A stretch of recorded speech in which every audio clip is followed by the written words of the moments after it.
হতাশ হয় কেবলমাত্র কাফের। হতাশ হয় কে? মুমিন কখনো হতাশ হয় না।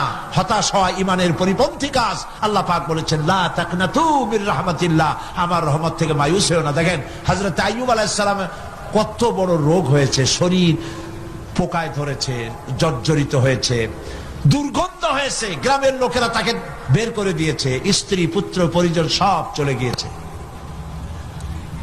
এমনকি জিহ্বায় যখন পোকা ধরল, হযরত আইয়ুব আলাইহিস সালাম আল্লাহ রাব্বুল আলামিনের দরবারে ফরিয়াদ করলেন, আন্নী মাসসানিয়াদ-দুররু ওয়া আনতা আরহামুর রাহিমিন। আয় আল্লাহ, আমি অসুস্থ হয়ে পড়েছি, আমি রোগাক্রান্ত হয়েছি, আর তোমার নাম রহমান রহিম, তুমি আমাকে রোগ মুক্ত করো।